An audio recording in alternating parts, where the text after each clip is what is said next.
Mm. Okay. Oh, oh, this is very tiring to try to figure out all the live stuff that I have to do or can do or should do before we go live. I had or I shouldn't say I had, I recorded a video 30 minutes ago about the deals to encapsulate them because of how not live works. Not everybody watches stuff live, and some people do. Um, so this is the first time I have done this in my studio. Please be gentle to me. Oh my gosh, I love my studio, but there's so much stuff that I have to do here to get stuff figured out to run videos and live chat, and I'm here by myself. I literally was like, I just want to do this because of some of the crazy deals that are going on. Um, I will have links in the description. I think, as well as the product carousel with some of the things that we'll be talking about. So use the links. It helps me do more videos, I guess. Uh, Live comments. I got my phone on me because for some reason it's not coming up on my monitor. Oh well. Volvo 2 Love says, hey Volvo 2 Love. And then Laurent C says, Ben, I have been waiting on your suggestion for a French door ice maker in freezer counter depth.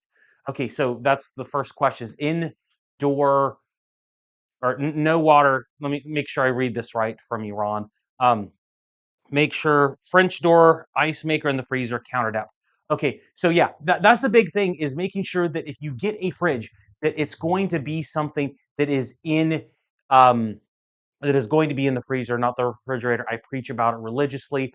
I have a stack of Consumer Reports guides that I'm using for a video to do some research on. And the whole thing about indoor ice makers is, even as far back as the 80s and 90s, if you put indoor water and ice, the failure rate doubles. So I want to try to save people from having failures. So if you get it in the freezer, it's a much better deal in terms of reliability and all that. So what would I suggest for Black Friday? I didn't put it in the links. If I had someone here that could do it for me, I would do it. But Hisense has a 21 cubic foot one that is a French door counter depth in the freezer. So Hisense has some from Lowe's.com that are basic. They're decent. We did the HRB 17 review. I liked that one. You can get it with an ice maker. And they do have them counter depth. It's not French door, that's a single door, but Hisense does have another one that's a French door. But other counter depth ones, and I know that it's really bad to say anything with Samsung, but Samsung Bespoke has some nice ones out there too. I have some links to some of the ones that are on Black Friday specials through Samsung.com. Um, Samsung, if it would be like an RF24BB. The key with those Samsungs is you have RF, which means it's a French door refrigerator, and then you have different models, and then either a CG or a BB model are going to be your newest bespoke models um, out there that have better evaporator panels on them, and then they have ice makers in them. So check and see which models are the exact correct ones. I wish I could recommend some GE counter depth ones, but it seems like GE has a lot of difficulty having right or good counter depth ones. GE makes really great full size ones. But when you go counter depth, it tends to be a little bit harder to make super specific recommendations. Um, so yeah, Samsung's okay. Hisense is good. Um, French doors are always kind of hard because it just seems like it's harder to get good counter depth models out there, and it seems like Samsung just has a lot, which is really sad, really sad. Um, Here he comes. Yes, I'm here. Hopefully this feed goes well. I'm going to be here for maybe 2 hours. Thanks for being here. Looking for a simple refrigerator and small chest freezer. Lowe's.com has doorbusters for simple chest freezers. I don't have a link to it. Let me see if I can find this real quick on my phone. Lowe's has a doorbuster on a high or hot point chest freezer. It's like a 7 cubic foot and it's under $200. Let me see if I can find it and post it in the chat. Or I think it's Lowe's at least. And I'm doing this live. I have no one else here. So let me see if I can find it and do this properly. Uh, don't know if it'll work. Yep. So it's Lowe's.com. Use my links to go look up something else because it credits the channel and gets Lowe's on my side to say to give me stuff so I can test for you guys. But yeah, Lowe's.com has a 6.9 cubic foot manual defrost chest freezer. It says hot point on it. It's going to be a GMCC compressor and it's going to be probably a Midea brand, which is going to be identical to the review we did a few months ago from well, it's going to be hair, really. It will be hair, but they're going to use GMCC compressors most likely. So a year ago, I did a review for Crossley units. They're going to be very similar, and I have one of those in my trailer that I do my video editing stuff in. They're nice. They're decent. They're not going to last you forever, like say maybe a nicer Frigidaire or Whirlpool Gladiator would. But for 179, you're going to get a chest freezer that's going to hold your temps really well. So yeah, Lowe's has those available, and that's where I would go get one of their doorbusters because it's going to be cheap. Um, yeah. So simple refrigerator. Again, the Hisense HRB 1716 that we talked about, that's a good one. The Frigidaire FFTR 1835 is another really good one. That's what I've used for 2 or 3 years. I like them because they have the mechanical controls. I'm a sucker for mechanical controls. LG has like the LTC20, which is more advanced, but it doesn't have the linear compressor in it. And as long as you avoid the linear compressor in an LG, they make great fridges. But everything had a linear compressor, or most of their popular ones had that, which is why they got the super bad and deserved reputation. But again, Frigidaire makes really basic ones. GRCF, this is what I have. You found it with less problems. Is that one of the French doors, Laurent? I actually have my actual fridge at home is in a Frigidaire uh, French door. I got it from my business for a pretty reasonable price. I like it. The chef's pantry is not very well built, in my opinion, but the rest of the fridge is really good. Just again, avoid indoor water and ice, especially on Frigidaires, because I do have a video where I put a service kit in for like $100, makes my channel money to recommend those, but it's because those indoor water and ice on Frigidaires and especially Samsungs are both really bad. Um, Induction cooktop is what Megan said. Um, Bosch makes really good induction cooktops. Samsung makes good deep ones. Those are the only two brands right now I would recommend for induction is Bosch if you can afford it, and then Samsung just because Samsung's electronic manufacturer. That means they make really bad other things like washers and dryers, but for electronics, which induction uses a lot of control boards on, they work great. At least I think they do. I think they do.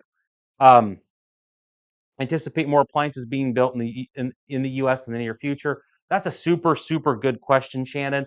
Um, Answer is no. I don't think that we will because the issue is we lack the capacity to fabricate things in the United States. And I know we're wanting to onshore a lot of that with Trump and the tariffs, but the problem with like I don't want to get too political, is that presidencies only last for 4 years. Decisions that get made, like tariffs, aren't going to bring stuff back to the US in a 4 year time span. Maybe if it was like something that the next administration picked up after Trump, then I would say over like an 8-year term, then yes, they maybe come back to the US. I think what will happen though is we're going to see, because I watch a lot of like Peter Zeihan stuff. I think a lot of it will come to Mexico, which would at least bring it in North America, which is almost as good. Um, you can get good quality control in Mexico or China and of course the US, but the question is, are they willing to pay for it and are they willing to demand it? Are consumers willing to demand corporations make high quality appliances? And the problem is most stuff that gets sold is junk and people buy the junk, so they keep shoveling junk to us. So if you go simple, basic stuff, which is what I always preach, and if you can buy it in the US, if it's a US source, then great. If not, simple still is what matters. And then that makes the corporations realize, hey, we need longer lasting stuff. We need more reliable stuff. So hopefully it gets built more. That's my opinion. That's just my opinion. Um, what refrigerator would we recommend side by side? The Samsung Bespoke is what Nora asked. Samsung Bespokes are good. I like them because they don't have indoor water and ice. As long as you avoid that, you're fine. Some Samsung Bespoke side by sides do have indoor water and ice. And indoor water and ice on a freezer side by side is okay. I still don't like it, but if you have to choose something, choose water and ice in the freezer, regardless of how the orientation is, because the whole idea is on a freezer is or on a refrigerator is if you put water and if you put ice in a warm area and make it demand that it get cool, it conflicts with the other side, with the warmer side, and it always creates a problem. So ice is meant to be in a freezer. So regardless of the orientation, it works better that way. But when you have an indoor flap, it will introduce moisture into any sort of area of your refrigerator, and that's what causes the issue. So as long as you avoid,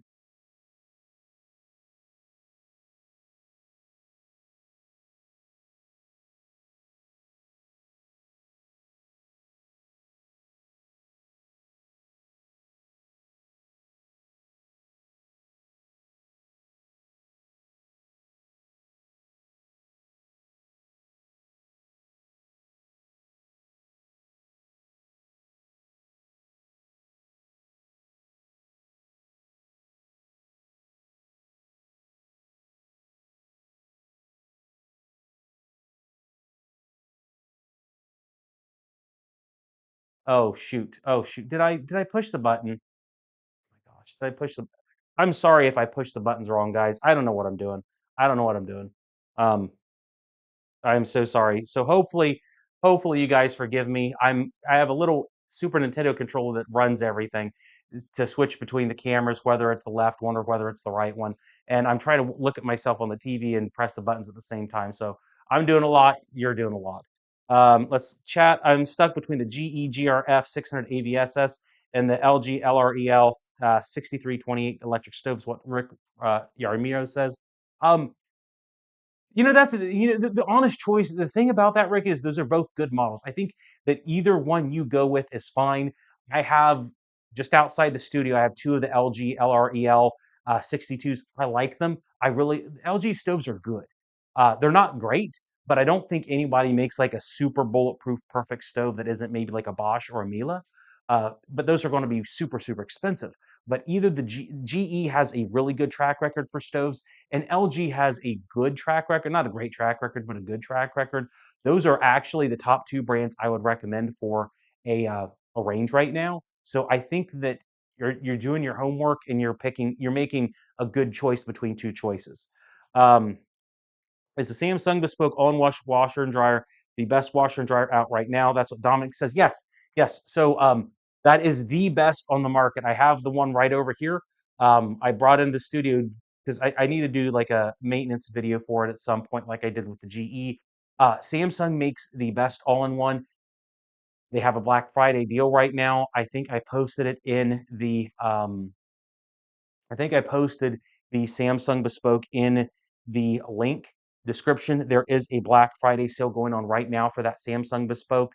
I'm not telling you to buy it because it's on special and the other ones aren't and they're better. It's just literally that the Samsung Bespoke is the best combo. I am not telling you that combos are great. I am not telling you that combos are somehow super amazing or great. Let's see if I can post this in the chat. the link. But so the deal with that Samsung Bespoke is that it has the best cleaning mechanisms on it. The big problem you have with the washer dryer combos is the washers are fine. The washers, the GE washer, the LG washer, and the Samsung washer side of the combo is fine. There's nothing wrong with any of the brands you can choose. They work great, but that's because it's literally just the same washing machine that they've been making for 4, 5, 7 years now, and they know what's going on. The problem is the heat pump, and it's the problem between every one of them. And the issue you run into is how much lint builds up. The GE now has a massive service bulletin from GE that they're warning every single stinking tech about right now, that they are having tons of issues with, that they're telling the people to watch out for on the GE all-in-one. I'm not saying that they're like failing and breaking, but they're warning their technicians they have systemic issues. And it's the systemic issue that I talked about as soon as we tested it. And that is that lint's building up to the left side of the filter housing. And the problem with the GE is it has no way to clean itself. It has no way to clean itself. And that's stupid that GE release their unit without thinking about it, which is insane. Now, GE does have another model out on the market that's white, that is the combo all-in-one. It's smaller. I don't have the time or money to really tear one down and see how it works. My suspicion is they've had to revise it because of all the complaints, but I don't know that for sure. And until I look at that revised model, the Samsung is still the best. And again, I posted a link to the Black Friday. It's like Samsung.com has, it's like $200 off right now, but the big thing is you get an extra year warranty on it for like $1. So you get a 2-year warranty for like practically nothing, which is good. They're all essentially the same price or right around the same price. Samsung $1,700. I think LG is about 1,800, but I've seen it on sale for maybe 1,600 at times. The LG is good. It's not like it's like good all around, but its drying times were the worst of the three, and most people really care about the drying times, so it's not quite as good. But the washing quality is great, and I think that the mechanically the LG is a little bit better than the Samsung on the wash side, but again, it doesn't have quite the cleaning coil care that the Samsung does, and that to me is like the biggest, most important thing. Um, did I publish my LG wash tower review? Is what DJ said. No, it's literally in here because I'm finalizing the review. I hope to have it out next week. I really like it. I have the WKEX 200 here and the WKEX 100 as well, or the WKE 100. I like both of them. I think that the wash towers are a great idea. They're better than the laundry centers that are the old one-piece ones that we had. Well, the old Frigidairs are great. The old Frigidairs were the best, but the problem is the ones that are on the market today now from the manufacturers that are the one-piece stack sets are junk compared to the ones 15 years ago. So you have to look into something else. And if you look into something else, it should be a wash tower. Or Electrolux has their wash tower copycat that I think could be really good. I haven't been able to test it, but it looks like it literally has 2 UIs on it instead of 1. But the big thing about the wash tower, and again, it'll be in the review, is when you take these units apart, they're just it's just an LG washer and an LG dryer that has the stacking kit automatically built in, and it has 1 UI for both sets.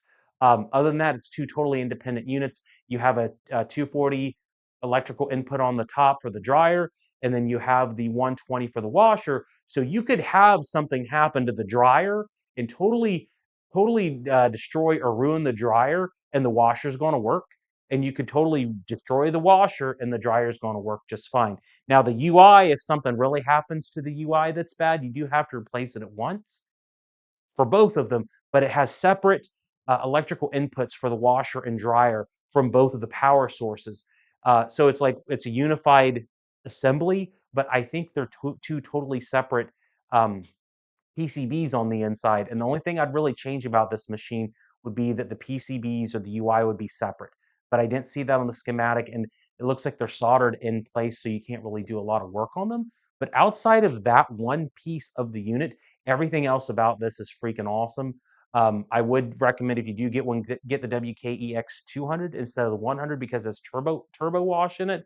And turbo wash is like a really nice feature because it uses like 6 or 7 jets of water to hit your clothes at once to super soak them instead of the traditional 1 or 2 jets that like almost every other brand has. If you, I have a first person view of the LG washer dryer combo, what it looks like with turbo wash, and it's really cool on the inside.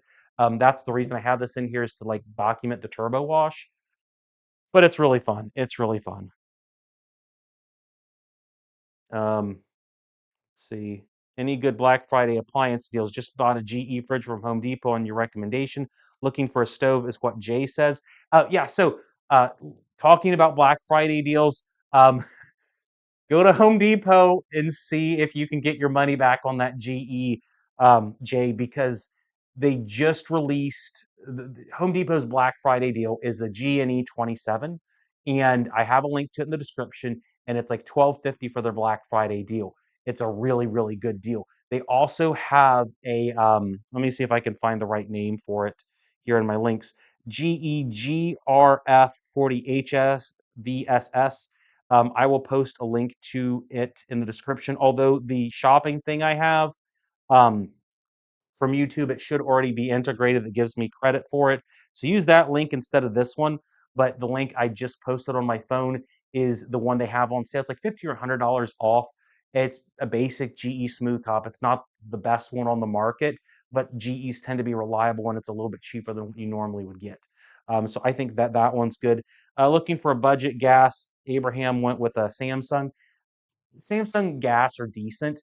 The thing about an electric stove, regardless of the brand, is it's kind of like a gas dryer. Every brand is okay. Gas appliances last so much longer than electric ones, generally because it's less intensive on the control boards, and the architecture's been the same for like 50 years. So you just can't make a bad one. They're going to last probably 13 years, regardless of the brand. Samsung has better electronics in them. Um, Mechanically, I don't think they're quite as good, but they're decent. I mean, I've sold a fair bit of of Samsung stoves. Never really had many problems with them. Samsung just doesn't make the best laundry except for the combos, in my opinion. Yeah. So did you ever fix that Maytag Neptune TL? No, if I had more time to do this live stream, I would have brought it in. But the problem with that Neptune TL is the gear case is shot. The gear case straight up is shot. It will operate one way, and I can get it to run and agitate, and it will agitate fine on that Maytag Neptune TL. And the wash action is just weird. It's so weird. It has like two. Um, have you ever seen a Neptune TL? It has two impellers on it, kind of like the wash plates in modern units, and they're contra rotating to each other, but they're on the sides. They're like at a 45-degree angle, and it picks your clothes up and washes it almost like a front loader would. But the problem with it is the when it operates one way, as far as my recollection is, when it operates one way with the belt drive, you get your agitation cycle and it runs great. But it has to reverse, and when it does the reversing motion, it changes the gear case mode, and then that's how you get your spin on it. The problem one. I don't know what the buttons on my phone, but the problem is it won't reverse the agitation, the action on it, so we don't think it will spin properly. And the issue with the Maytag Neptune gear case is they stopped making those 20 years ago, so I'd have to buy a used gear case for a washing machine just for fun, I guess. And at that point, it's not worth it for us to fix it. Um, because it'd be like I think maybe I could get a used gear case for $300, and I mean I still have it. I don't think I'll junk it, but it's just kind of hard to put $400 in something that I'll never sell. And if I did sell, it'd be worth $200 because of just how old it is. The dryer's fine though. The dryers are great. Going to buy either the LG or Samsung wash tower or the Samsung all-in-one dryer this weekend. Which would you personally lean toward? That's what Quentin said. Um, yeah, so the all-in-one, the whole deal is the all-in-one. If you had to go with one unit and you could only spare the one unit, the Samsung, like the Samsung Bespoke or the LG all-in-one, the Samsung is the best one. However, if you have the room, go with the wash tower. Go with the wash tower. because the whole deal with it is it's two totally separate systems. It's two separate machines. So if something bad ever happens, the other one still works. On the wash towers and stuff, they tend to go, or the all-in-ones, they tend to go a little bit wacky when you have issues with them. Um, I mean, theoretically, if the heat pump shot, you could still use the washer, but I don't know. It's new tech. It's going to take 5 years for them to really get all the design stuff figured out and all the lessons they need to learn on it. Although I think Samsung's ahead of the other brands, but I like the wash towers a lot. The one wash tower I really like is it's like a WKEX 252. Um, I'd love to get a link to it. Maybe I can find the link to it. Um, yeah, I'll find the link to it real quick if I can, because I'm trying to, I guess, mix all this stuff at once, which I apologize if I'm looking at my phone. But the one thing about that WKEX 252 is it has a turbo wash, which is the same washer as this, but it has a heat pump dryer in it. And the heat pump dryer is like totally separate from the rest of the system. So if it doesn't work, it doesn't matter, kind of. It's still going to work. It's still going to run and operate. Um, I will post a link to the wash towers if I can in the description. Um, use the link um, if you can. To the wash tower because I get credit for it. It helps me pay for videos. But I do really like the wash towers. I would like to review the Samsung AI Hub wash tower at some point, and the Electrolux. Electrolux has their own wash tower copy, which I think has two interfaces on it that I really like the idea of. I'd love to try that one because Samsung or Electrolux does have a really good washing machine right now, so I think that it would be a really good choice as well. But I haven't tested it. Whereas I tested the wash towers, they're freaking great. Two, the whole disassembly on one of these things is two screws, one on each side, putty knife under. You pull the whole panel off. Once you have that panel off, you just have your sets of screws right down the middle of your wash tower. And once you get to that point, they disassemble like an LG dryer would or an LG washer would. There's everything's front accessible on these things other than two screws up top. So the whole deal is you can put it kind of in a cabinet and still service it from the front like it was a commercial unit, which is really, really nice because if you get like two standard front load washers or stackable washer dryers, you have to get to the back to really access half the system. And on these wash towers, you don't. Everything's from the front and then two screws on the top, which is really cool. Really, really cool. Um, your case has nothing to do with spin. Okay, I'll have to look into it. Fire alarm. Um, I'll have to just look into it. The issue is, of course, I do so much at any given time that it's hard for me to just dedicate to the TL. But I'll have to look at the clutch system to see if it's shot. Um, where's the bespoke combo unit made? IA asked where it was made. Let's look. I think it's Korea. I think the Samsung bespokes are Korea. Also, tell me if you can hear me okay. I hope that you guys can hear me. The OBS system says you can hear me fine, but um, we'll see. Okay, let's see.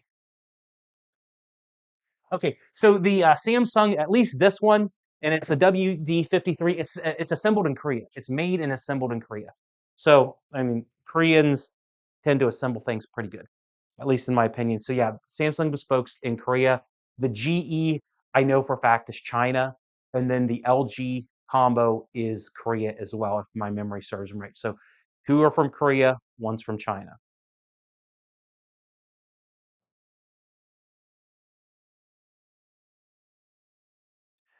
Changing to fridges, the LG spherical ice maker has a poor track record, which I'm totally not surprised about. Any suggestions to keep that working? Um, no, not really. It just ice makers just tend to be very complex by nature.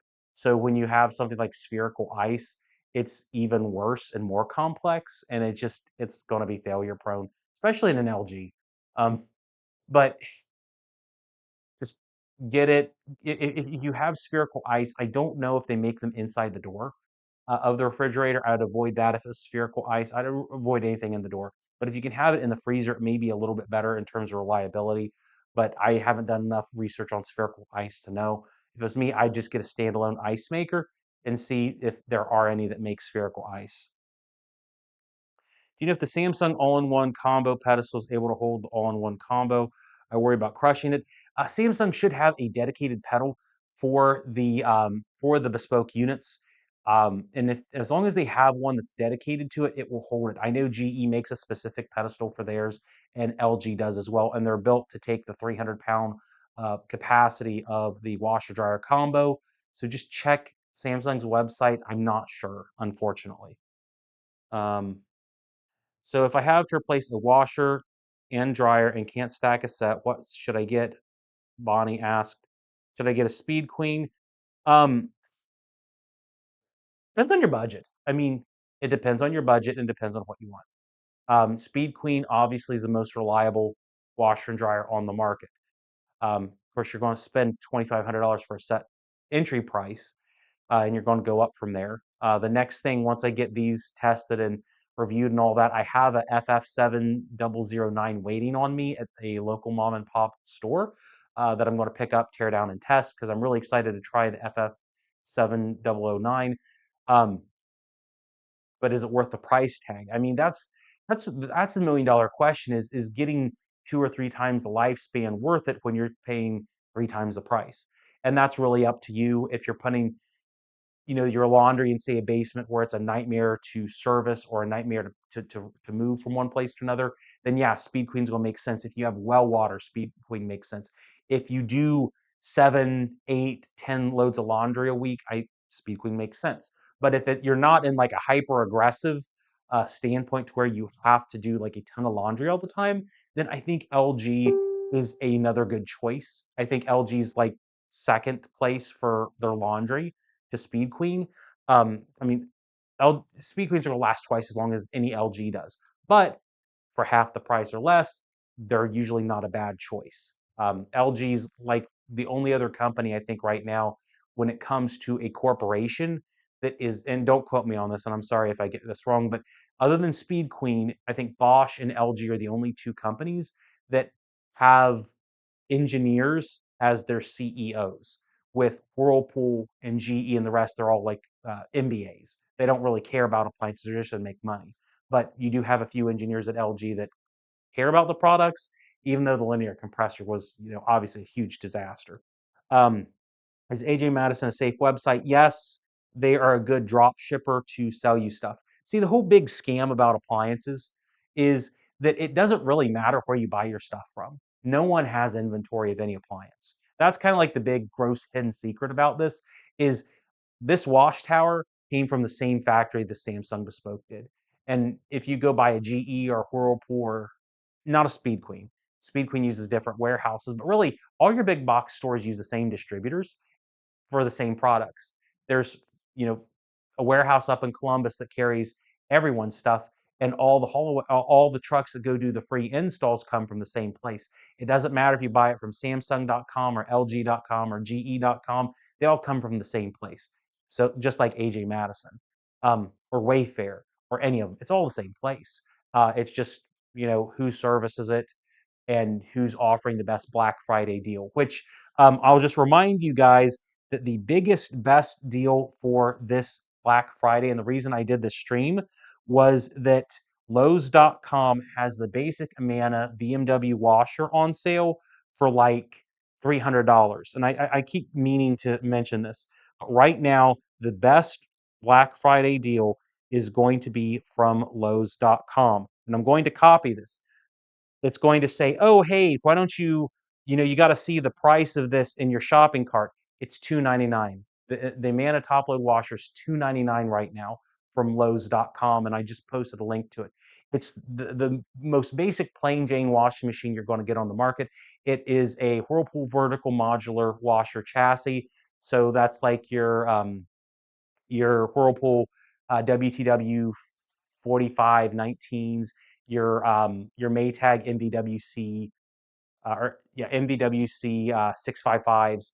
They're all the same chassis. They have different capacitors and different motor horsepower ratings on them, but that Amana is $300 and it's going to compare almost exactly the same as your Maytag unit that's $600. And like even your Maytag Pet Pros that are running like $900, it still uses a vertical modular washer chassis and transmission. So your $900 washer, your $800 Pet Pro is literally just an Amana inside. The only difference is the Pet Pro filter.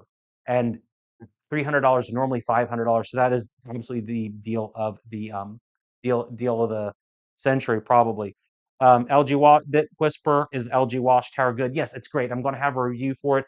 I love the LG Wash Towers because of um, how well they work in operation on the washer and dryer.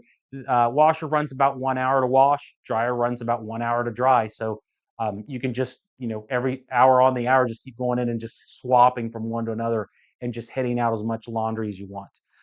Then just replace the pump on my 14-year-old LG. We get a lot of old LGs in our shop to fix, and they still work. They're nice. I like them. Um, they don't build them like they used to, but LG's ish, close-ish to it. At least LGs are roughly the same quality they were 10 years ago, whereas all the other brands are worse. Um, Nora's looking like for a side-by-side. Frigid and Whirlpool look identical.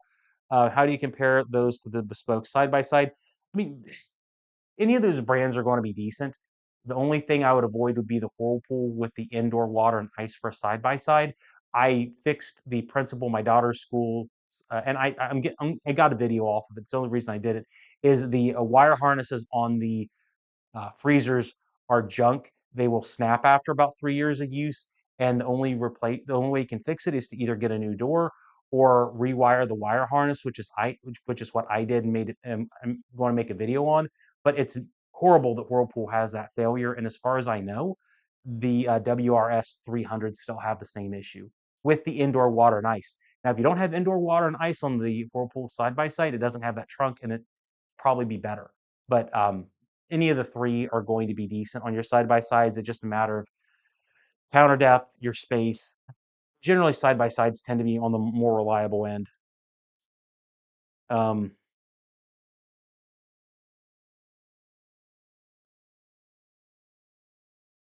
uh, Gas stove calibrations, you'd have to check the UI on it and see if there is an offset.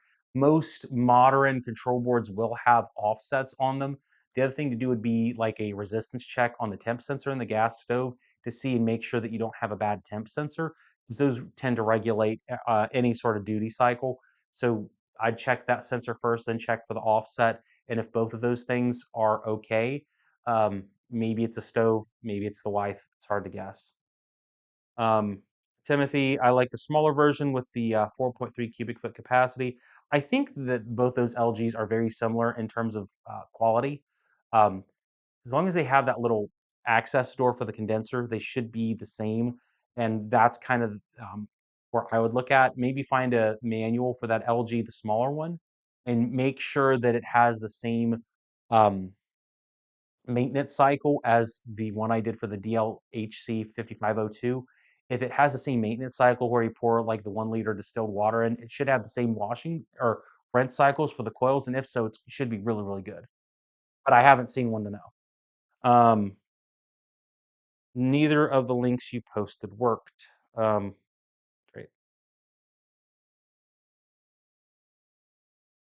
Maybe hmm. One of them worked for me. Um, I don't know. We'll see about the links. They should be in the description. Um, but when the Samsung bespoke after watching your video, the wife may be a problem. Yeah, I use a paperclip to diagnose my electric dryer once. Can't recommend. Yeah, that's a lot of. You could be looking at a lot of amperage going through a paperclip. That would not work. Um,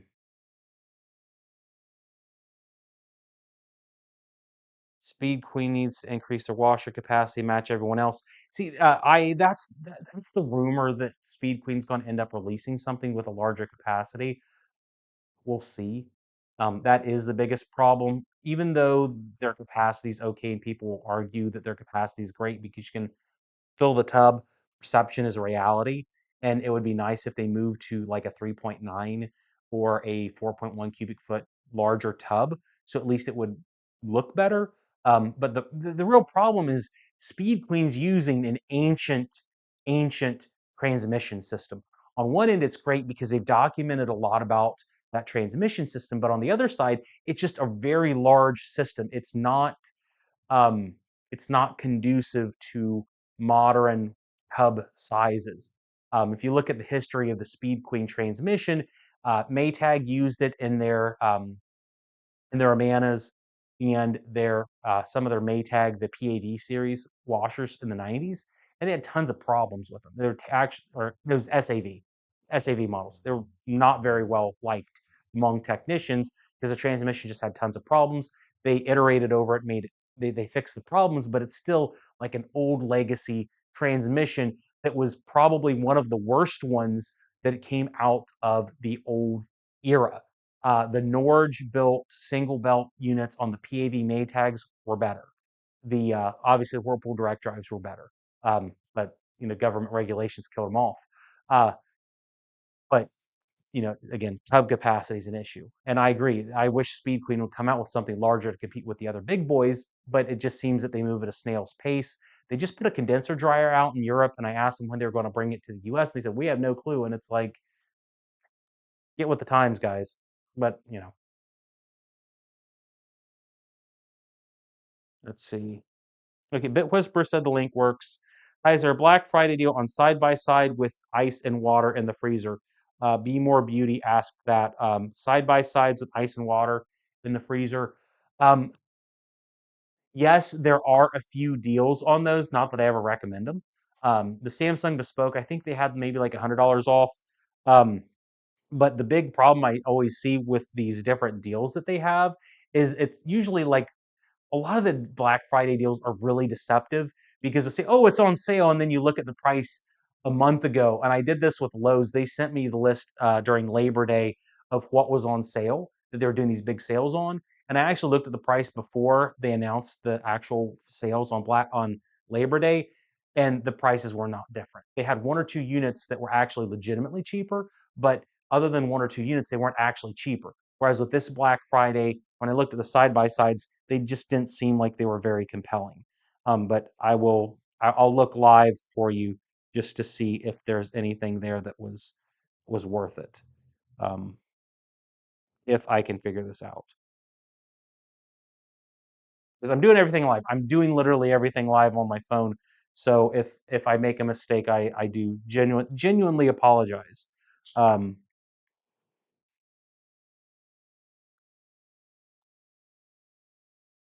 Okay. I'm going to check Lowe's website real quick for you to see if they have anything that's legitimately decent sale wise. Because it's always a question of is it actually on sale or is it something I'd recommend? Um, yeah, Whirlpool 24.6 cubic foot side by side refrigerators on sale for $8.99 at Lowe's.com. But like I just said like 20 minutes ago, the Whirlpool indoor water and ice, I do not like them. I don't know if they've revised it. So yeah, $8.99 on that one, but I don't know if they revised the wire harnesses that are going to snap on you, a few years down the road, and just create a giant mess for you. So that's on sale, and I'd love to make some affiliate money off of it, but I just can't suggest that right now. Um, that was the one for Black Friday for Lowe's. That was one side by side they had on sale. I'm going to check Home Depot real quick and see if they have anything. Um, I don't know if they did.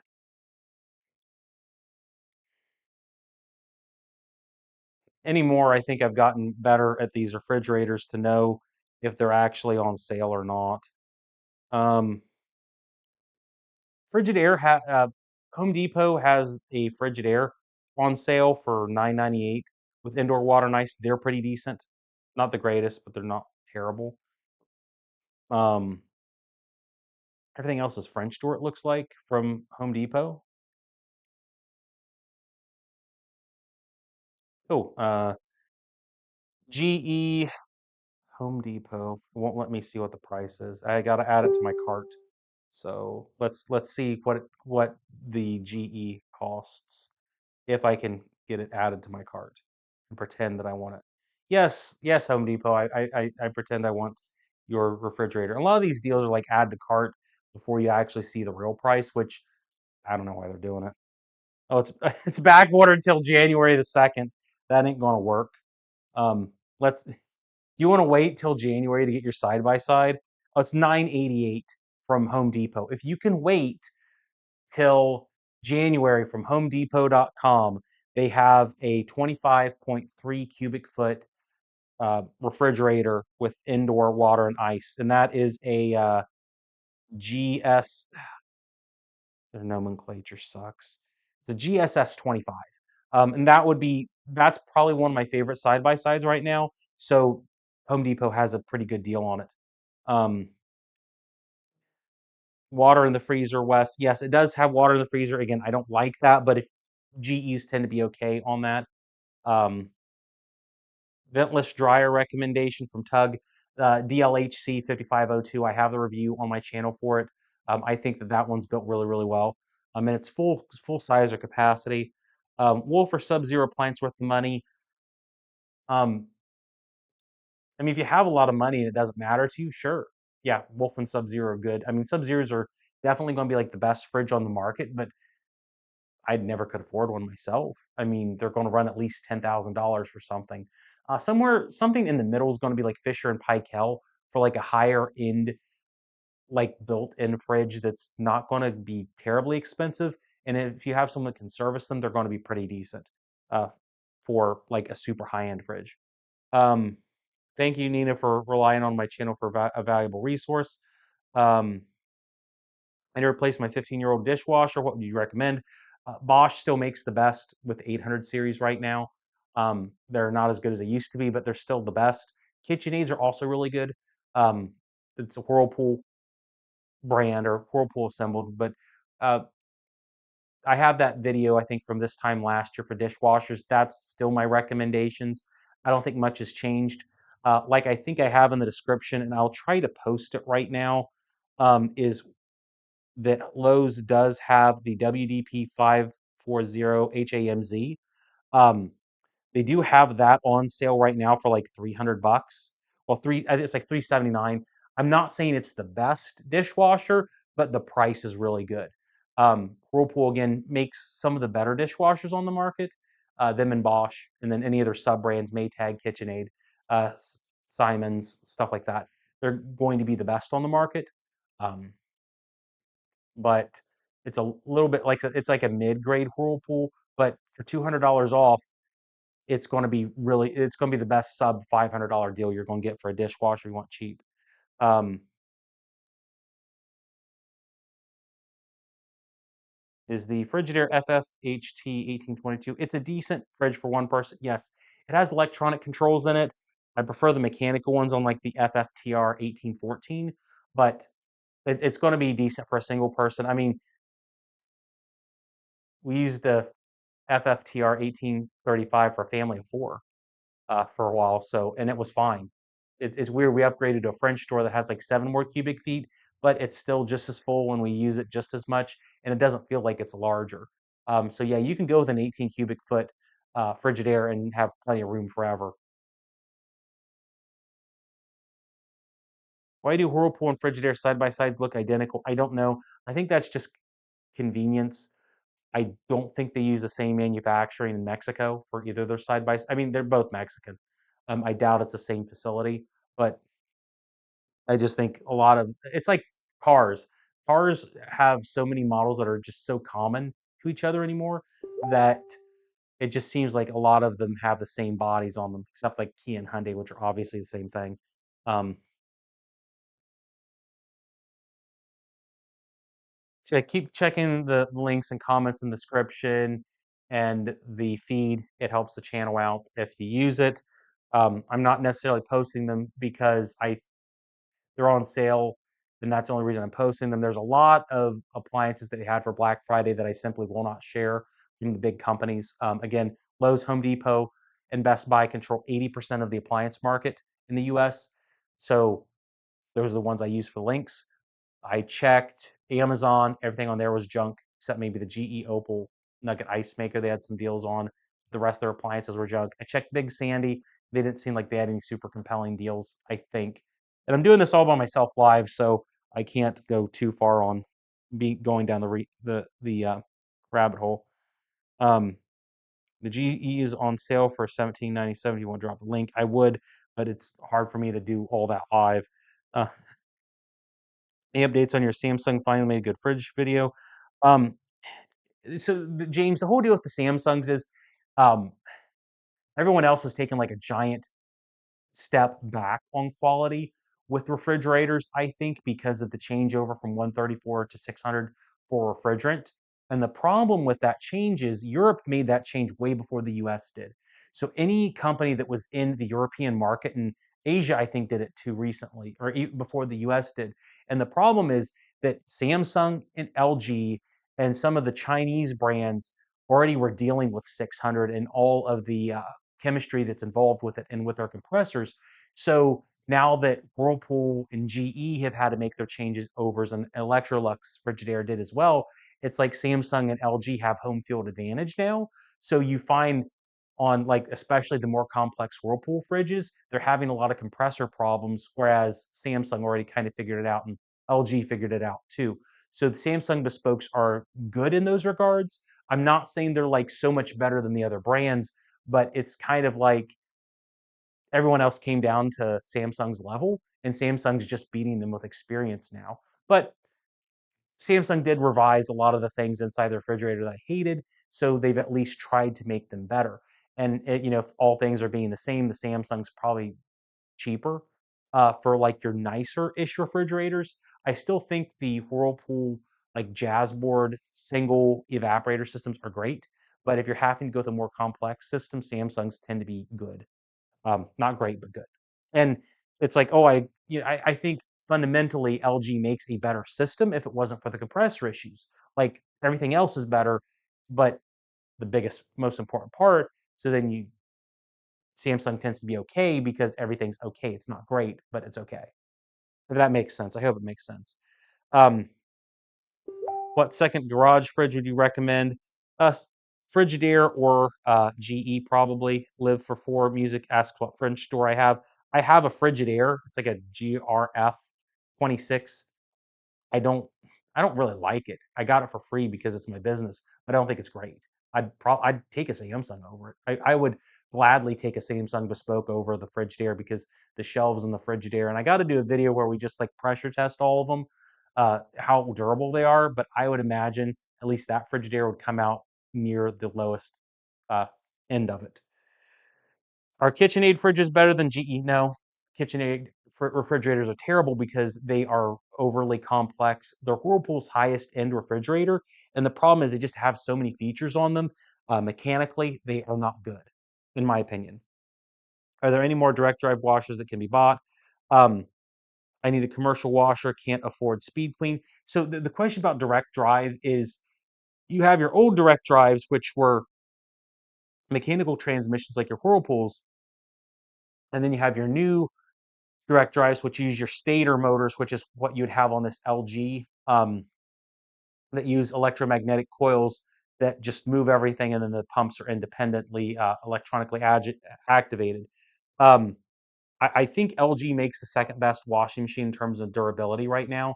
Even their basic top loads have direct drive motors in them, which is really nice for like a $550 unit. So I think those are durable. Nothing's going to last as long as Speed Queen on average. Nothing will. But for for less than half the price, you can get a decent LG. Um, that's not going to be too bad. I'd get something with an agitator though for an LG, or if you can stomach it, a front loader. I think LG front loaders are really good. Um, I have a Whirlpool electric stove. Its burners are operating their full capacity. How long do their burners last?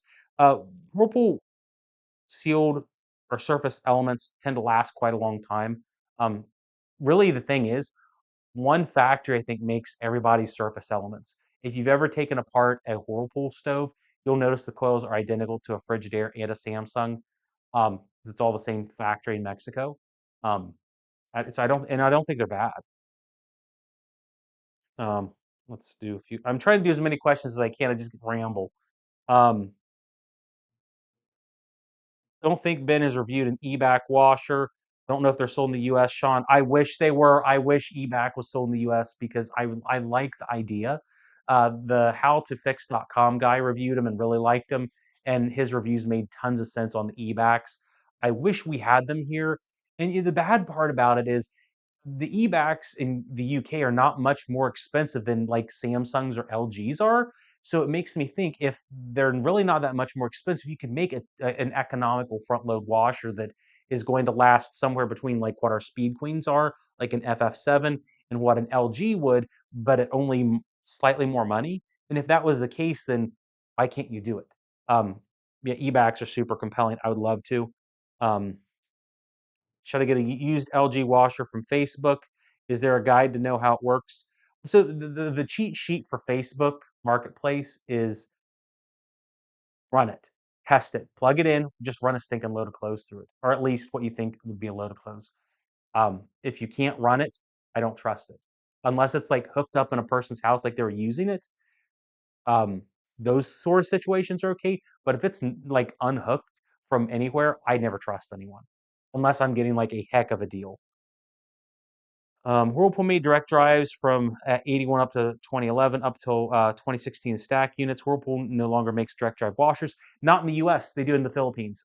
So that's the one crazy thing is that you can still find stacked laundry systems with the mechanical timers overseas. They just don't make them in the US. Watched some YouTube videos from Filipino companies, and they were still selling direct drive units as of 2 years ago. And I looked up the model numbers, and the schematics showed that they were direct drives, but they don't make them in the US. They may still be available in Mexico, though. I can't remember the model numbers. They're fun, though. Give me just a second, guys. I'm going to grab something to drink.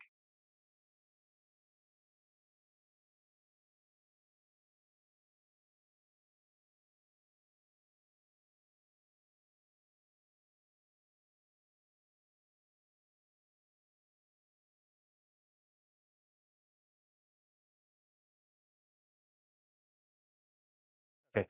So I'm talking a lot, so I had to get something to drink. And I hope you guys are enjoying this. I know we got 105 running, so um, I'm trying to answer everything I can. Um, we live uh, for ask. We recommend the best counter depth French door refrigerator. Um, counter depths are so hard, and that's hard. Best counter depth French door refrigerator. GE, if you can find one, those tend to be hard.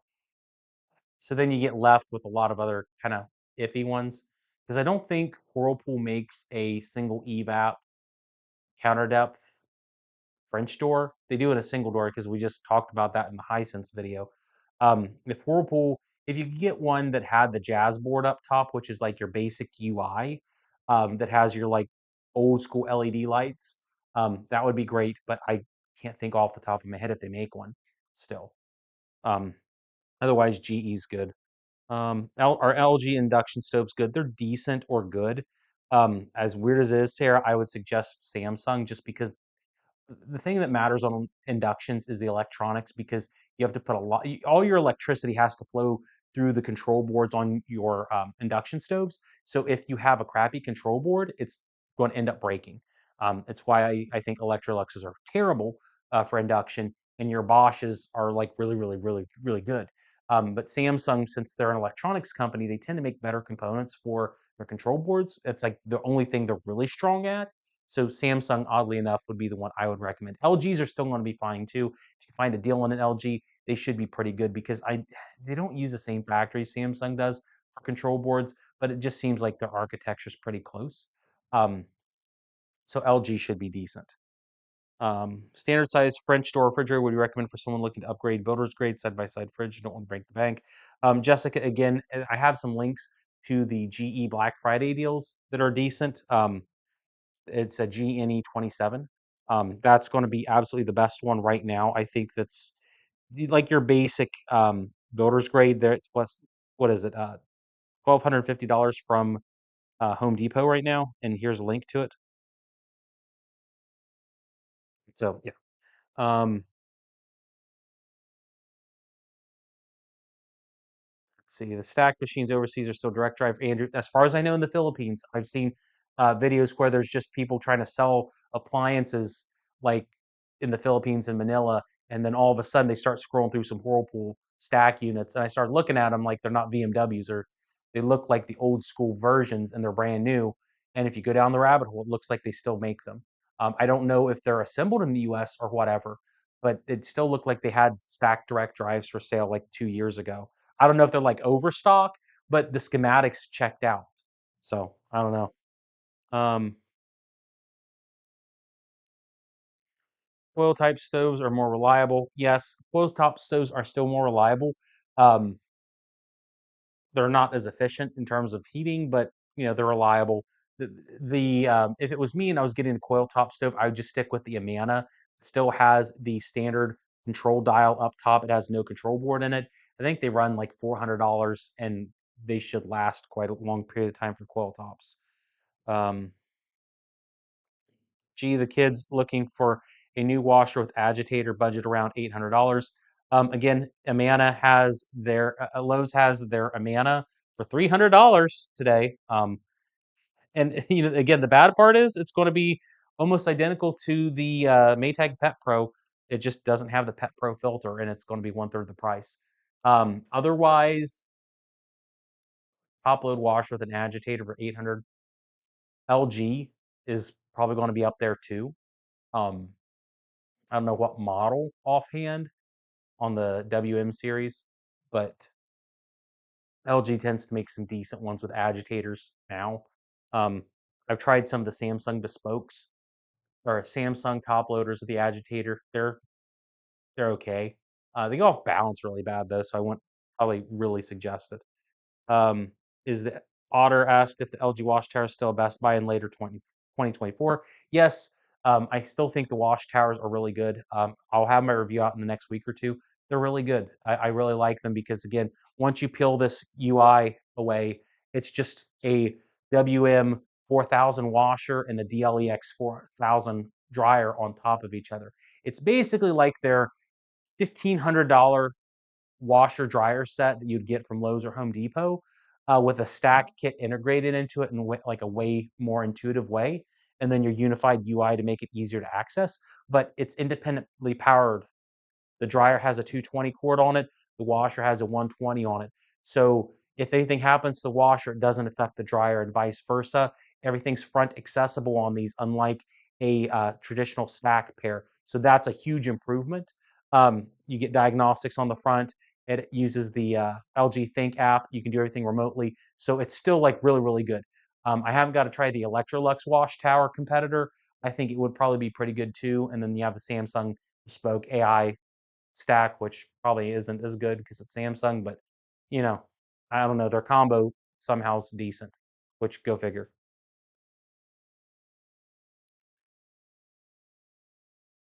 Arch is getting a TC5 washing machine today.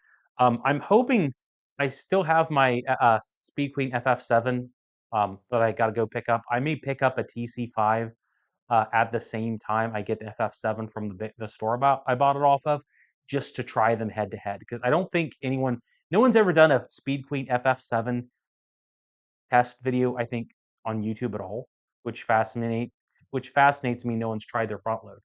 Um, but I don't think even worse than that, anyone's tried the front load versus the top load and just a head-to-head shootout. So I'm thinking of doing that because there's some questions I have on the TC5 against the FF7 that would be interesting to resolve. But yeah, TC5s are super super reliable. Casilli is looking at the WN5500, which is more than the 4000, but the new style knobs and stuff are kind of scary on the 5500. Um, so fundamentally, they're going to be the same units. I I think the 5500 LG model uses the 12-volt DC pump in it. I'm not sure if the 4000 uses the older 120-volt AC model. If it does, the DC model is quieter, but the pump's more expensive. It breaks. The UI, I you have that UI on the LGs that are kind of suspect. I mean, they work fine. The LG UIs on the 5500 work fine. Um, the dials, if it's one that has the central dial on it that I'm thinking of, I broke mine on the LG that we have just by moving it. The dial's kind of flimsy. But if you were putting it in one place and keeping it there, it may not be as big of a deal. And I did repair the dial regardless, but I don't know. It's kind of flimsy. I would prefer the 4000 just because it is older, but I'd still be using the LG Think app, probably either one, regardless, because of all the versatility it has. So it almost doesn't matter to me. But I would probably just go with the older one just to be safe. What's the best side by side? For refrigerators, it's probably going to still be the GE. I still think the GSS 25 is probably the best in terms of the fact it's cheap.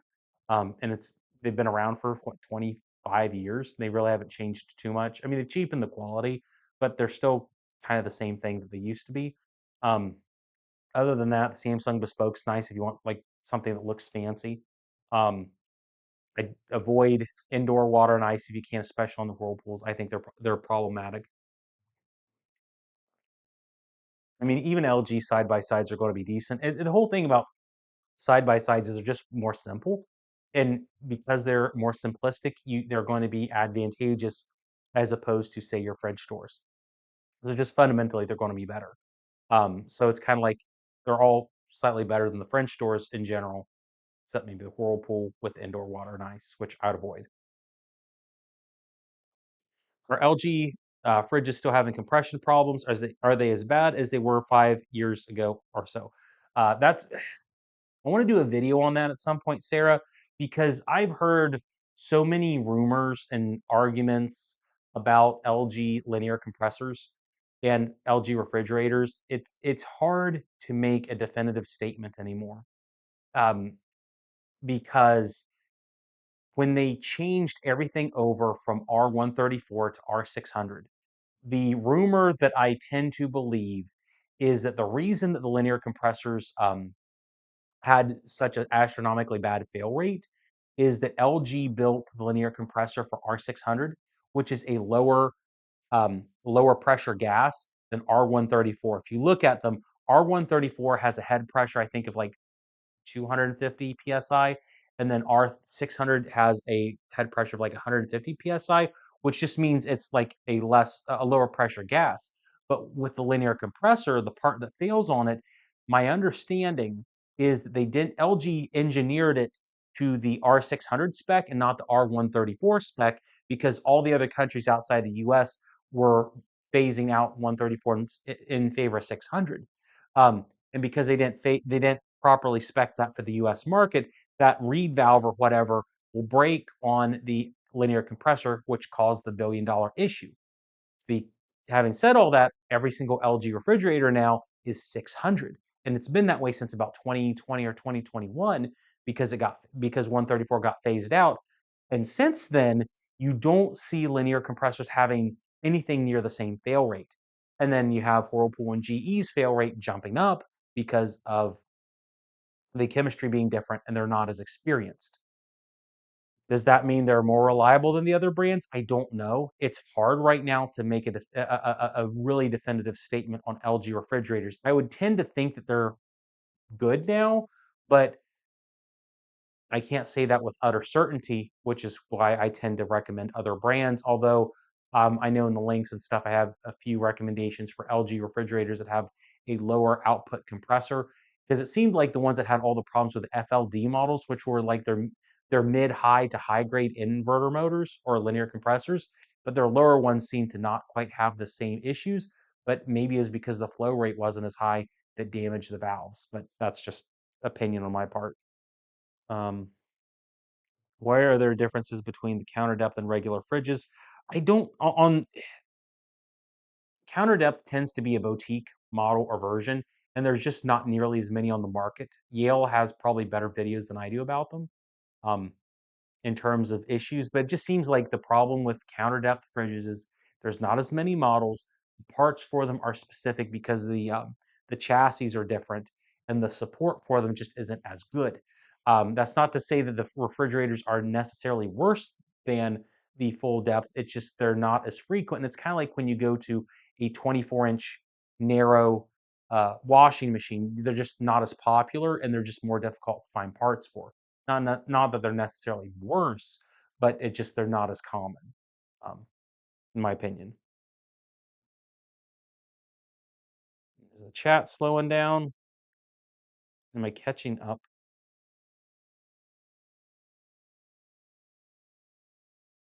Yeah. Okay. So my phone froze. Oh my gosh.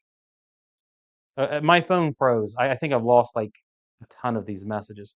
Um, Ryobi leaf blower instead of the Black Friday deal. Ethan, I don't know leaf blowers too well, unfortunately. Thinking about Shirka is asking about brands and stuff with their ventless dryer. Samsung, I still avoid Samsung for laundry outside of the combo units. I don't think they're horrible like they used to be. I don't think Samsung is as bad as they were. I just don't think they're as good as your other choices like LG on the market or your basic Whirlpool top loaders right now. Um, yeah. I have a Kenmore Whirlpool fridge from '06. Rubber tip on the drain tube gets blocked. Yeah, that the P trap issues on the Whirlpools were super super common. I know I had replaced a few, but if that's the worst of your problems, it's not a bad fridge, in my opinion. Um, how do I outrageous do I expect Trump's tariff tax to increase appliance costs? I don't know. Um, We'll see. I guess it's a question of whether it passes or not, or what authority he has to do it. I know he's talking about a lot of tariffs, but often, there's a lot of talk about things, but there's not a lot of doing. If they do increase tariffs, my big question is who do they increase the tariffs from?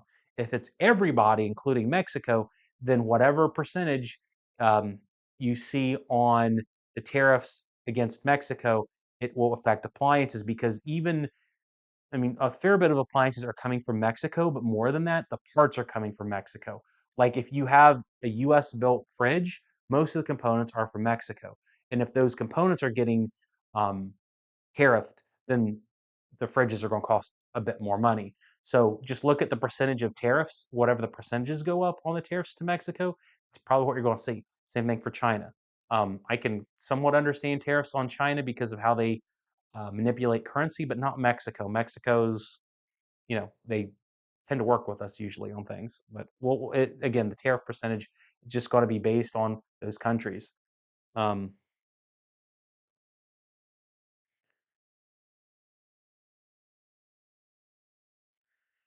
what side by side fridge would you recommend for someone that's not gentle with refrigerators? That's hard. The GSS 25. Every time I've dealt with one of those, they seem to be probably one of the more durable ones on the market. Um, Nothing bad about domestic manufacturing. We just need to make sure that our manufacturers have the foundations to meet the demand. Then that Ethan. That is the best. That's the really the good point. I have a buddy that does steel manufacture, or he deals with a lot of steel manufacturing. And the big thing about steel manufacturing in the U.S. is domestic production of steel is really bad. The U.S. is systemically crappy at steel manufacturing. So any of the components that get made for steel aren't like we lag behind the rest of the world. When Trump came into office the first time, he tried to, or he really promoted U.S. domestic production of steel, which helped out a lot behind the scenes during COVID because China shut off all their steel sales to us, and so did Europe. So all we had to really rely on mostly is American production, and it went better than it would have otherwise if we didn't support domestic production. But the problem is domestic production still stinks on steel production 8 years afterwards. Um, it would be good that if it gets encouraged more because that's kind of something that if the rest of the world decides to cut us off, it's going to really hurt us on a whole lot more than appliances. But you know, U.S. quality does lag. I guess that's what I'm trying to get at. It lags. We're better than we were, but we still have a long ways to go on steel. Um, let's see. Let's see. Got a GE 930 YPFS gas range on amazing Black Friday price. Replacing a 10-year-old gas range. Does this actively vent hot air from the back straight up or over the range top? I don't know about that, Kel. I just have to look at the schematics and figure it out. I'm not sure at the moment. I got 30 more minutes of this. I promised myself I'd go till 5, but I did start like 15 minutes late. But I don't know. Why is it impossible to? Jason asked, why is it impossible to find an outdoor shed fridge that can handle temperatures down to -10? Energy Star push kind of ruined it. They probably required more sensor suites that made it an issue. It just seems like on the old ones, well, really, probably what a lot of it is the fact that it's just compressor run times. They tended to over-engineer compressors back in the day, and now they build them kind of exactly to whatever the demand is, and they just won't. They don't allow them to push themselves as hard as they used to because of energy guidelines. Um, so your best bet would be to get like the most basic freezer possible, and then maybe put like some sort of fake heater or garage heater in it.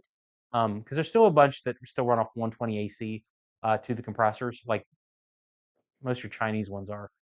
So if you could trick it, you may be okay to turn like a cheap Chinese one into a decent freezer for your garage. But that's just my opinion.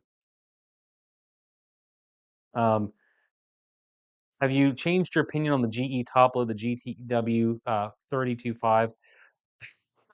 So I am friends with the guy that has interviewed the engineer that developed that machine. So I know the guy that knows the guy that made the GE GTW 35, or yeah, 32, sorry. And I don't know, I mean, this it doesn't leave the live chat, but my understanding is the same guy that made that one also made the Whirlpool vertical modular system, or helped engineer the vertical modular system. And if you like look at how the theory of operation between those two machines, the Whirlpool and the GE, they're very similar. Like if you ever tear down either of them, they look really similar. Some of the parts are different underneath in terms of like how they complete the action, but fundamentally the design theory is the same. Of course, most units are kind of similar anymore, regardless. They're decent machines, but GE just, I don't know, they kind of skimp on quality. The nylon clutch strips out easily and it's not that great. And then the shift actuator, I don't know. We sell a lot of them. That's not to say that they're a bad machine fundamentally. GE made some decisions that are better. Their tubs are better because they don't have the thrust bearing problems.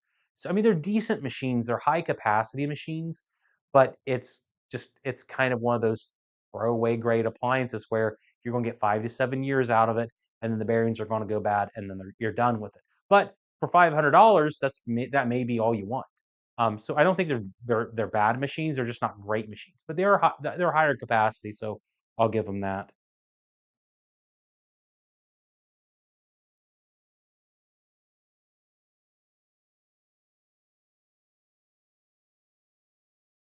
Gotta trying to check the chat right now.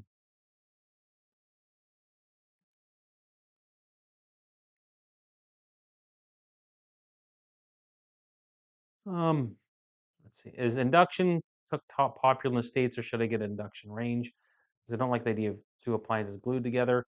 Um, Induction cooktops are becoming more popular. I do have an Impava induction cooktop. I like it because it's really, really simple, and I actually use it a lot. I got it sponsored for like, and I think they go for $250, and I've used it probably every other day for 2 years now, and they work great.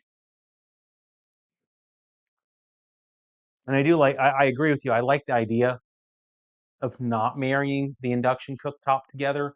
But the problem is, it just you don't find a whole lot of manufacturers that do it. Um, I wish Samsung would make an induction cooktop by itself, um, because again, their electronics are decent, but they don't. Um, Bosch obviously does, and they're amazing.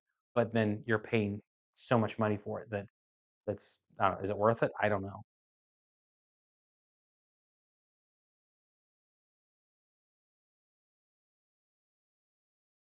Frigidaire gallery fridge, yay or nay? The galleries are pretty good as far as I've seen. Just depends on the model. Again, avoid indoor water and ice. Uh, if it's a French door for anything Frigidaire, for sure. Going through the chat.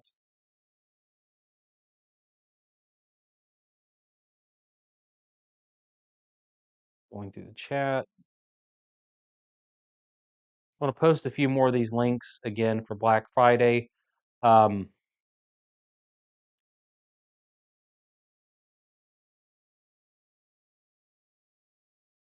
Seeing if I can copy and paste these. And if my computer's over here, it'd be so much easier to do this if I could, but I can't. Um, yeah, I just posted the Amana deal. That's $300. That's definitely the best one. Um, Nina said they ordered a Maytag 5.2 cubic foot top load washer today. Is that enough for king size bedding? Yes, absolutely. You only need about 4.5 cubic feet for king size bedding. Just be very cautious about the rollover capability because just because it's large doesn't mean it always rolls over good. Um, but that's not to say it won't. I just am always suspect on it. What's your opinion on gas versus electric dryers? Do they dry at the same speed? Now, gas is always going to run better than electric on dryers. Just way higher heat settings. They're going to run better. They're going to run longer. If you have the piping for a gas dryer, use it.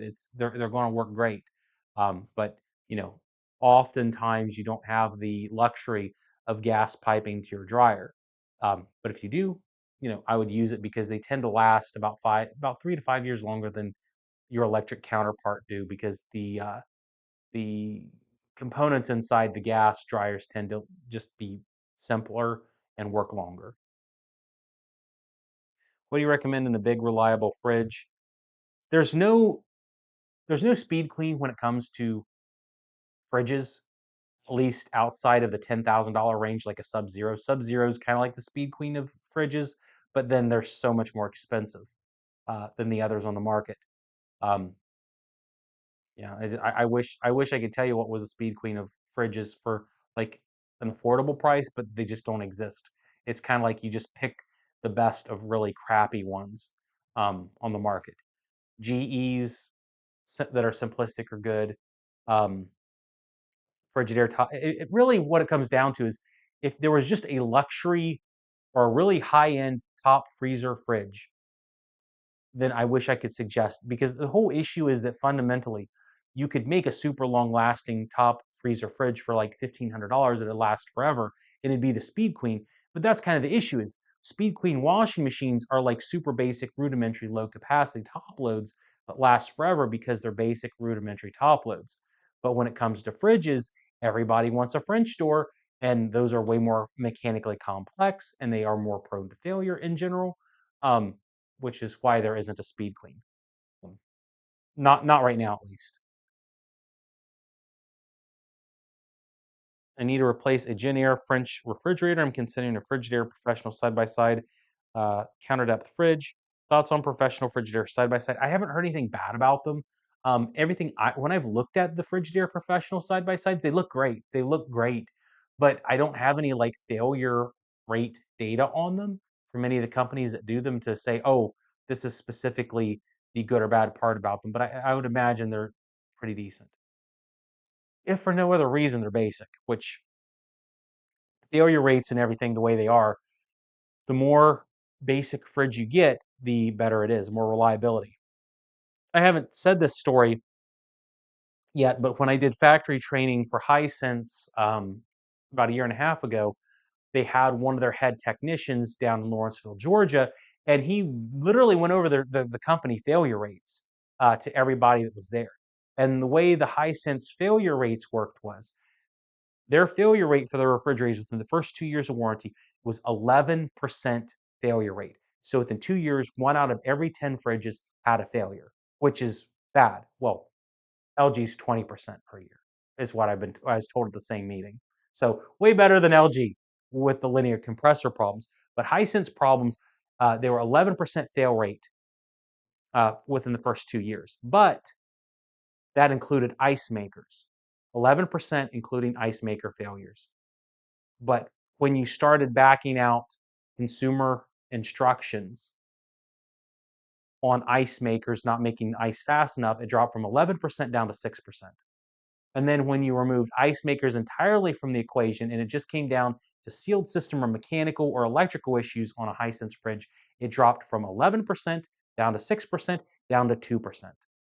So you went from 11%, one out of every 10 fridges, down to one out of every 50 refrigerators failing entirely because of mechanical issues. And I would imagine that almost every refrigerator on the market is going to be similar to that. I have stacks of the old Consumer Reports where they actually would give you actual failure rate data back in the 80s and 90s. They had factory repair histories, and they've lost that, and they don't disclose that anymore. But when they disclosed that, it was the same story for every brand: GE, Frigidaire, Whirlpool, Magic Chef, you name the brand. When you added the ice making systems, even with the side by sides, your failure rates doubled immediately. Every brand, every make, every model that they try. Um, so when you keep it simple, they last a whole lot longer.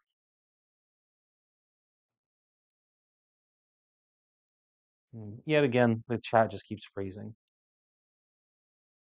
Or maybe is it freezing on me or is it freezing on you? I don't know. Because the last question I got was from Matt Helms, and it's still freezing on my phone right now. But I immediately lost the live chat on my like monitor up front. If you could only see the setup, I got a camera right here. I got a camera over here, and then I have a monitor in the middle that handles everything. Which the setup's really nice, but I did all of this myself today, which is to say that I can only do so much. But you guys are great. I appreciate everybody coming in and do the live chat because I think we peaked at like 120 or 130 people, which is really awesome. I'm washing laundry right now.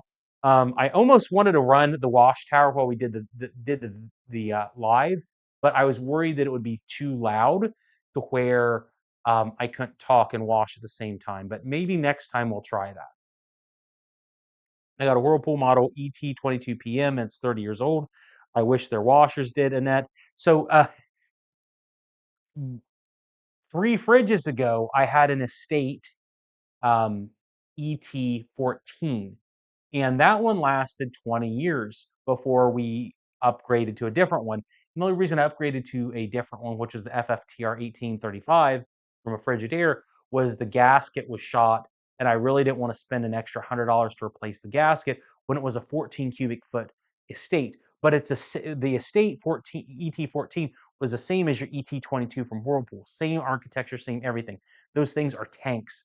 They built those through about 2008 the same way with about the same parts, and they last like 30 years. They're up there on the best refrigerators ever made, that would be somewhat energy efficient with good shelves and would just last forever. They don't make them that way anymore. They changed to the Matrix series, um, with the WRTs around '09, and they just haven't been the same since. They're Whirlpool for freezer tops. Whirlpool is my least recommended fridge. Them along with Maytags. I avoid all of them because they have sealed system issues. You think Kenmore makes a comeback, Alfred? Absolutely not. Kenmore is so bad. Kenmore is so awful. Um, I'm not saying I don't want them to make a comeback. It would be super cool if they did, but the problem with Kenmore is when Sears kind of went under, it just seems like they're trying to make as much money as they can off the Kenmore brand. And as a business owner, I get that, wanting to make as much money as possible. But the problem is the companies they are working with on their modern lines are bad. Um, Probably everybody talks about the LGs being like the biggest debacle for refrigerators, and that's definitely true that LG has the worst problems. But the second worst problems are Kenmore's. Kenmore Kenmore's had a really bad run on refrigerators for the past 15 years.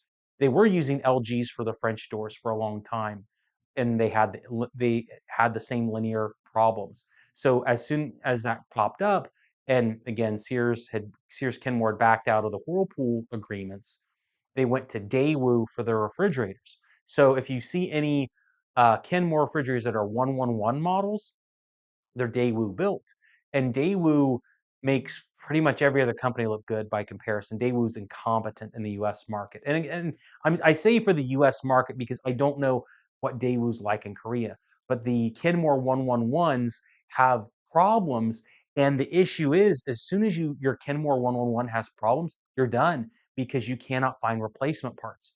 Um, I want to get a Kenmore 111 into my shop to fix and do videos on because I would love to source the parts from a manufacturer because I would corner the entire US market on Kenmore refrigerators because no one services them or no one can find parts. And if I could find parts, I can make all the money in the world. But shame on Daewoo for having fridges that are 3, 4, 5 years old that you can't find parts for. It's ridiculous. And that's why I don't think Kenmore comes back. Um, It'd be cool to watch that washer dryer stack behind you run just to see how it sounds. My in-laws are looking at an LG unit just like that. Uh,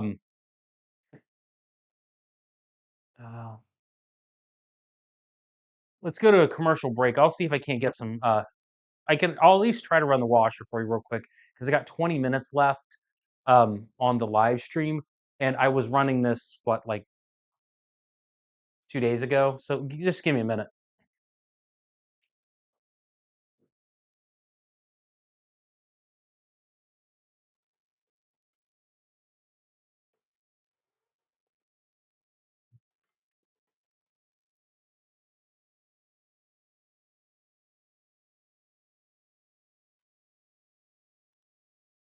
Let's see. So the whole deal with this stack, and I think I've said this once or twice, is the nice thing about this stack is that it's fully independent controls from the dryer and the washer. The dryer is a standard 120 outlet on the bottom, and if you plug the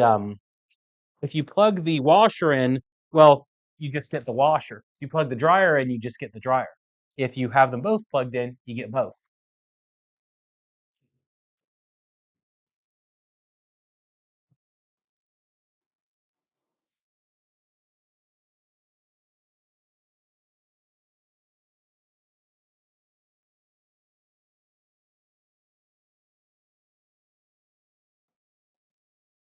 So yeah, I do have like what 20 minutes left, and I gotta plug this in anyway to do diagnostics, like a video on how to do the diagnostics on one of these things. So may as well.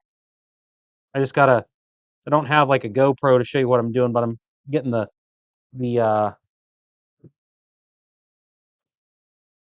the grain set up on it real quick, maybe.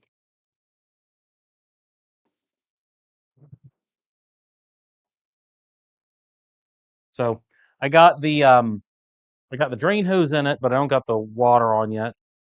So there's how the UI works on the wash tower. It's elegant.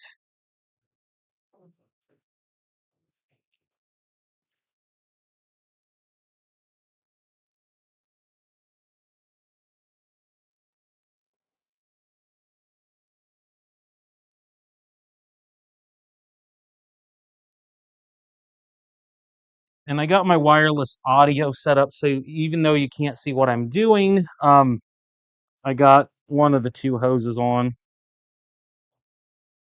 I usually get these things on pretty fast anymore and get them hand tight, which is good enough for government work, I guess.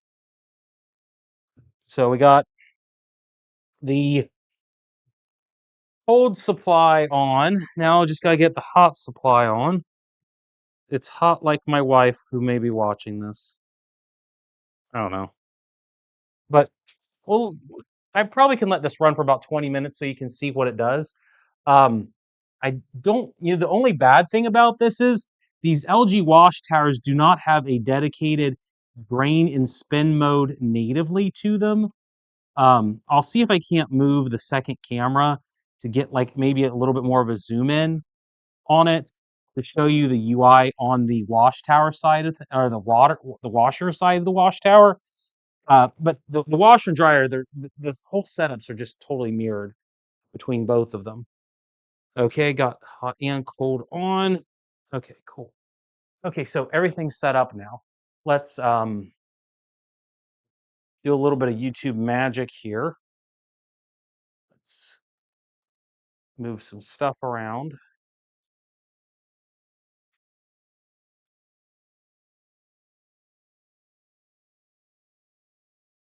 least try to.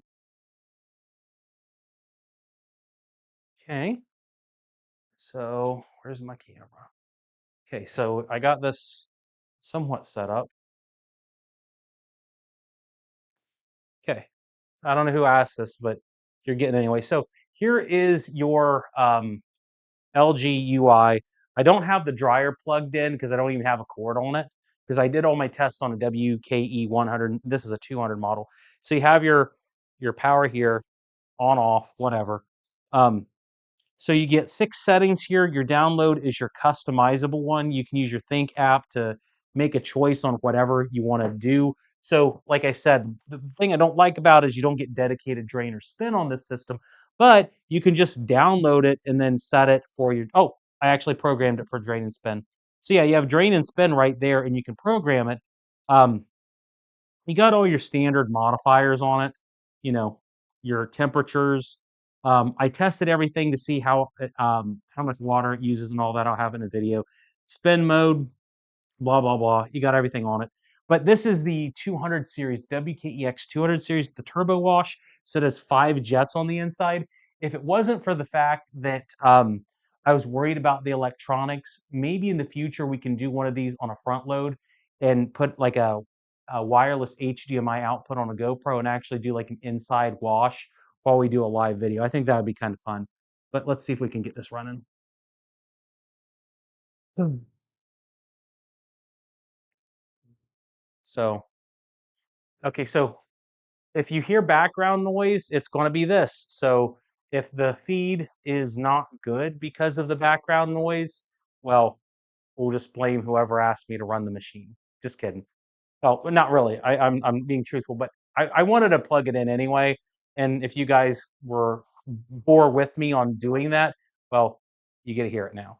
Oh, you know what? The one thing I just realized is, and oh, you know, give me just a second. There's a noise inside of it. I think there's probably like a something I've left inside of it. Yep. See, this is how YouTube. This is real YouTube magic here. Um, it made a noise because this is how new the LG is. We got our manual there, and we got our hose. This is a scratch indent that we got from New Appliance Wholesale. So this is the nice thing about buying scratch indent units from a company is it had some damage on it, and yeah, it's brand new, brand new. So we're gonna start running it again. I don't have the dryer on, and the other part of it is the shipping bolts are still in the machine, and I don't know if I want to take them out right now. But at any rate, now there's still something in there. There's still something that I've left inside the machine. At least I think. Yep. There's so much stuff that LG gives you free in these machines. It's kind of wild. But yeah, all the noise. Oh wow. So LG includes a Y adapter, I think, for the steam in these. So that's cool.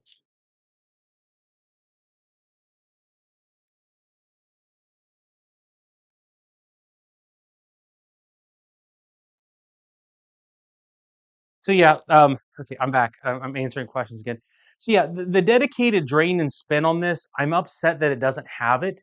But again, you can hotkey it to the download setting on it through your LG Think app. So I like modified it within 10 seconds.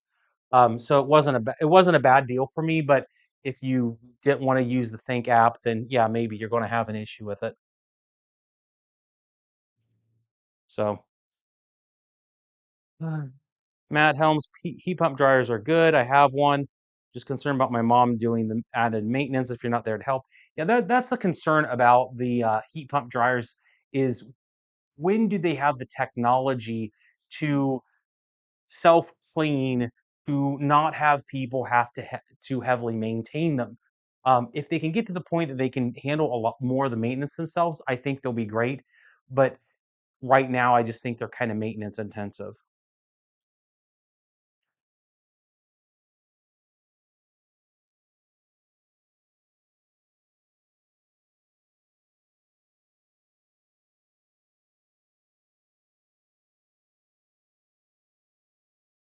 So Kubota said that they had a Kenmore fridge that's 18 years old with a top freezer, and each compartment has one door. Yeah, the old Kenmores were Frigidairs.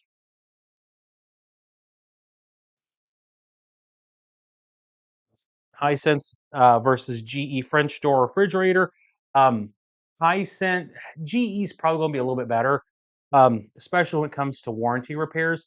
But then the thing about Hisense is it's going to be a bit cheaper. I'm getting a little bit of noise out of this WKEX 200. This is a scratch indent with a damaged bulkhead, and the shipping bolts are in it, so it's actually making more noise than it should. And I know that it's making more noise than it should because I ran the 100 series a lot in here before I threw this one in. But again, shipping bolts are in the back of it, so who knows?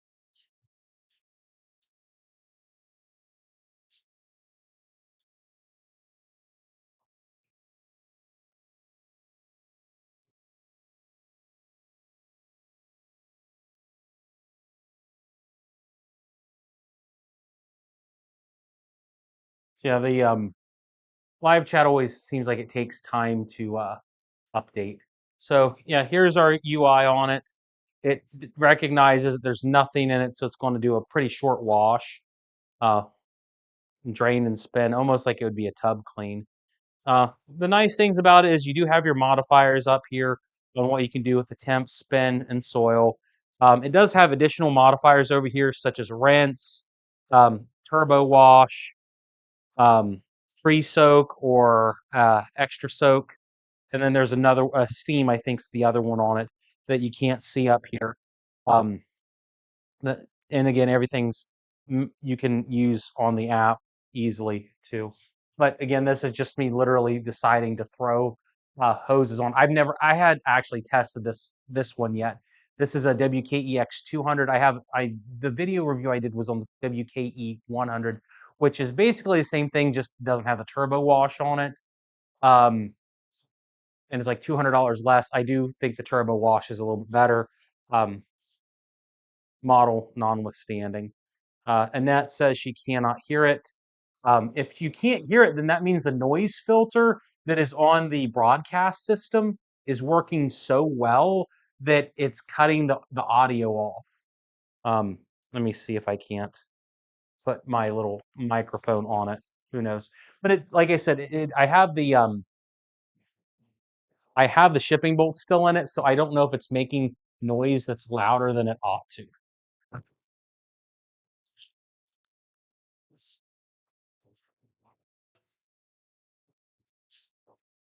So hopefully you guys can hear it. Now it's powering up for spin.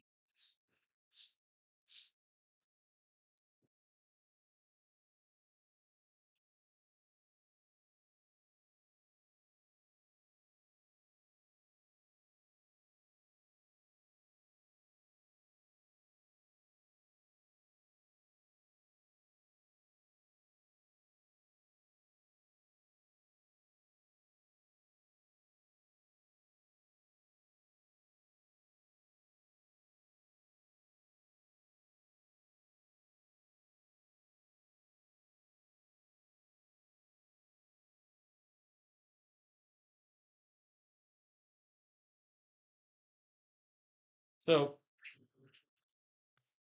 decibel wise on the LG WKEX, you're looking at some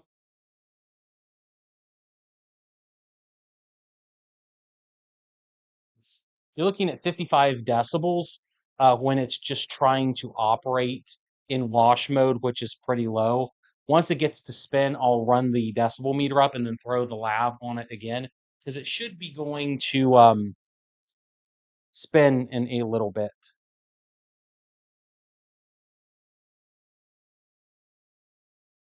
If I can get back to where I was to even do any of the tests.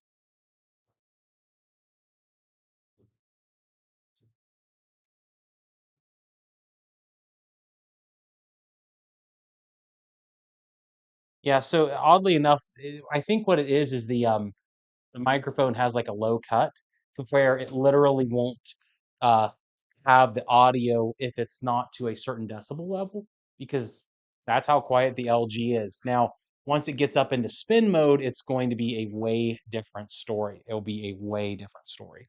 At least I think it should be because it's going to be similar to the wash combo that LG has. So it's probably going to be like 65 decibels or so, whereas the wash mode's only like 53 to 55 depending on the mode. But that's the advantage of the LG direct drive motor system is it's just really quiet. They're intrinsically way quieter than if you had a belt driven model from any other brand. I don't know exactly how much quieter. That would be kind of a really interesting test to do against, like, say, Speed Queen TC5 or FF7. That'll be in the future. Spinning a washing machine with the bolts can be pretty entertaining. Yes. The only reason I'm even going to let it try to spin, well, I mean, I can always pause it out if it gets weird, is that there's no payload in it. So my assumption would be that it won't be horrible with the shipping bolts with absolutely no load in it. But as soon as you throw in a towel, literally, yeah, it's gonna be a nightmare. How do I feel about the Maytag washer, the MDB 8959? That's actually those are pretty good because those Maytags are going to be comparable to like a higher end Whirlpool, and sometimes the Maytags are a little bit cheaper, or you may be able to find them on sale.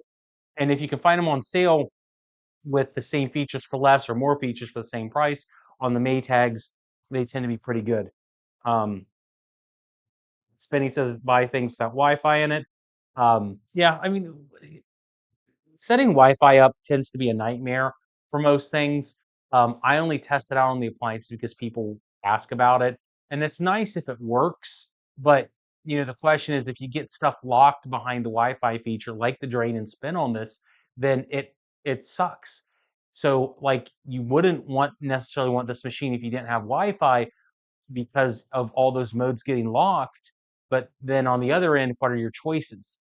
Um, you know, you probably just want to go with like a stacked front load set instead.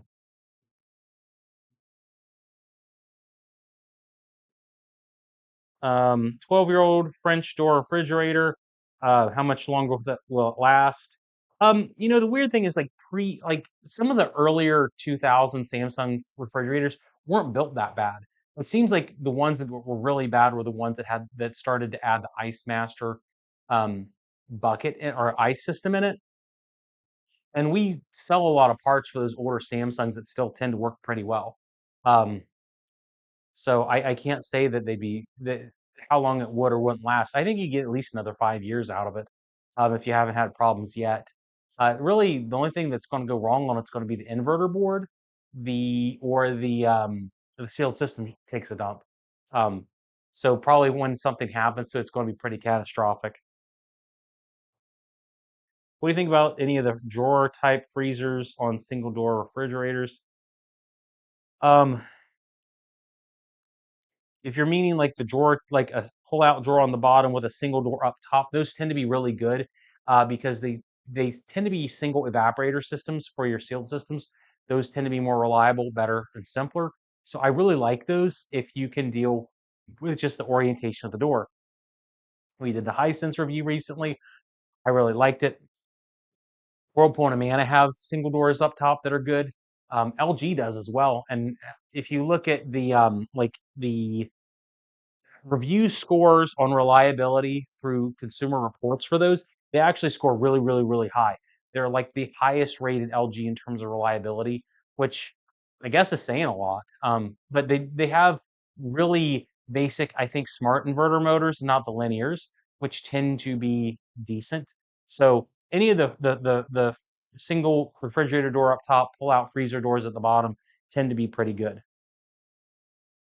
Yeah, no noise, just voice. That's because the machine's only pulling something like 53 to 55 decibels. I'll go back to the other view with my sound meter just to show you where it's at.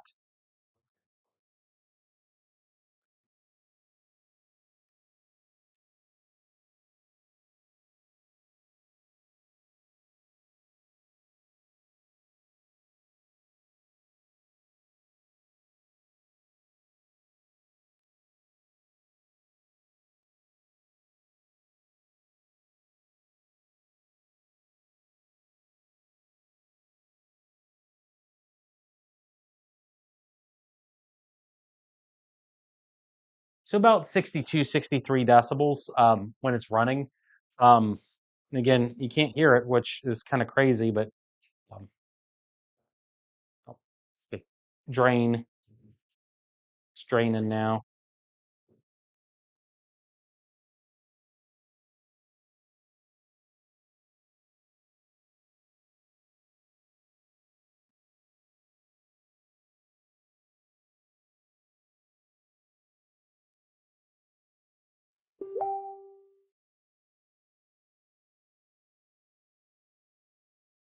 So I think it's about ready to get into spin mode.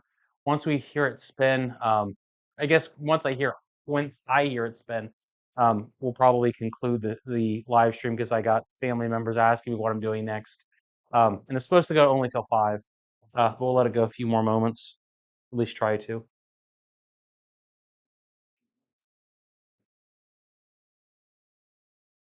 And again, the chat kind of lags a little bit, so I can't always. It seems like it updates everything in blocks, but yeah, we'll go probably like another 3 or 4 minutes.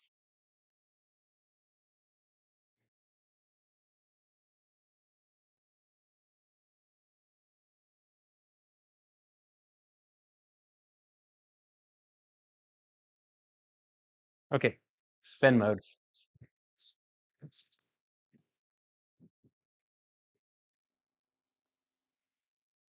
Is it not making any noise? This is while the noise suppression on the microphone is cutting off. There's some obstruction in this to where it's not sounding the best.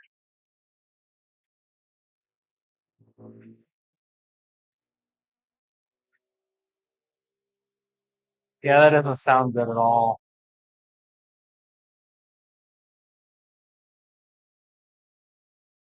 I think the stator's messed up. Oh my God. My one tech that worked on that, he told me there was an issue with it. I think that some of the rotor system is still bent from the scratch and dent on it. It sounded like I don't know if you could hear any of it, but it sounded dangerously bad. Not because of the shipping bolts, I don't think. So I had to stop it out before I did anything else.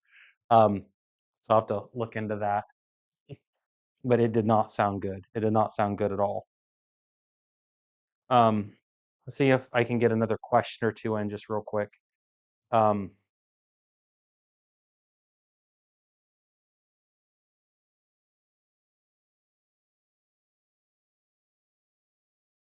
Yeah. So yeah, I'm gonna cancel or get out of the stream soon. But we'll be doing now that I have this like little studio. We'll be doing more live streams going forward. Hopefully with more support, like posting links and stuff. To kind of fund doing it. But I got a lot of different units coming in that we'll be testing over the next few weeks and months and stuff. And I got some ideas for next year that I think will be really fun to do. Um, I want to do some torture tests on some machines to take like maybe a wash tower or something and just kind of hot rig it to just keep running and just see how many cycles we can get before they blow up. I think that'd be fun. Um, but yeah, I appreciate everybody. Decent Black Friday electric stove. Um, this will be the last question. Looking into buying from Costco. Costco is the one place I didn't really look into with Black Friday deals because, well, I never use them. Oh, the reason I can't answer that question is typically with the Black Friday deals, they only let you look at the prices if you have an account and a valid Costco membership. And guess what? I can't even figure it out because I don't have a Costco account because we don't have any around here. I've never been to one. So, like, if I look at a member only item, I can't see what it is price wise to tell you if you're getting a good deal or not. Because it looks like on their website for the Black Friday deals, they have Samsung, they have a GE top freezer fridge, um, Samsung gas range. th- they won't let me look at any of the prices on Costco.com to give you an opinion. So my apologies, but it's gated to where I can't look. Go figure. Um, have you seen people set up those two top freezer GE units like you suggested? Yes, Benjamin, I have. Yes, I have seen a few people comment that they've done that and they like it. I'll tell you the one thing that I would like to do that is kind of in the similar vein, whether you could do it with your top freezer fridges to where you have, you know, them both open up in the middle and get offset um, on a top freezer fridge, but you could do that as well on a single door bottom mount freezer refrigerator like the Hisense we did a few days or like 2 weeks ago, to where you could do your pull out drawers on the bottom that will just pull directly out, but then have your refrigerator doors up top offset left and right. So you could have a little bit more ergonomic access without taking a huge hit on reliability. That would be a fun one to do as well. It would be a larger format. So you'd be looking at 64 inches wide up to 68 inches wide, depending. So it would be a little bit wider than your two top freezer fridges that I recommended. But yes, we have had a few people mention, "Oh, I did that. I love it." So yeah, yeah. I don't have a Costco near me. I mean, I think we have one like 50 to 60 minutes away from where I live. I'd love to go look. I'd love to go make comments on it. And I had a friend mention that they had like a really good washer dryer deal from LG there, but I literally had to have him log in and show me what the prices were to make a comment because you can't look at them as just a regular person. Um, on the electric stove from anywhere, I did have that GE I recommended earlier in the video. Um, it was the only stove deal I saw that looked okay. Not saying there weren't other ones, it's just I avoid the brands and stuff that I don't like at all. So, like, I mean, I went through like 60 to 70 Black Friday, maybe 100 Black Friday deals just to come up with 12 I liked. That was the only one from Home Depot I saw that I liked because you could pair it with the GE fridge that matches and get like $100 off of both. But it was still like 50 or $100 cheaper than normal. Um, yeah. I wish I could silence my washer here like that one is when it's using the mic. Yeah, it's kind of weird that the DJI 2 would suppress as much as it is. Um, is it an issue with the side by sides not being able to dissipate heat when they're side by side? No, they wouldn't be because everything on those refrigerators, the evaporators or the condensers should be mounted on the rear of the chassis. So everything has to come from the back of the fridge and clear out on terms of heat exchange. So as long as you had like a 2 inch gap at the back of the fridge, you wouldn't need it side to side. Your user manual would tell you what clearances you need, but I would venture to guess um, you wouldn't need the clearance. Now on the Hisense you would, because the Hisense HRB 1716s, the coils are actually mounted in the sides of the fridge, so that wouldn't be a good idea for those. So forget my suggestion on that one. But like on a GE or whatever with the top mounts, you'd be fine. So yeah, that's it. Going to be it today for the video, guys. I had fun. I hope you guys had fun. We got to test some few things. I think we had a lot of people in the chat, so that was fun. I don't know if we had any like super technical difficulties, but I appreciated you guys coming in and seeing me today. Have a great day. We'll do this way more often than we did because half the issue is me figuring out how to set everything up live to do this. And now that it's set up for live, I can do it more frequently without as many issues. So have a great day, guys. We will do this again. Oh, wait, I turned, shut it off now.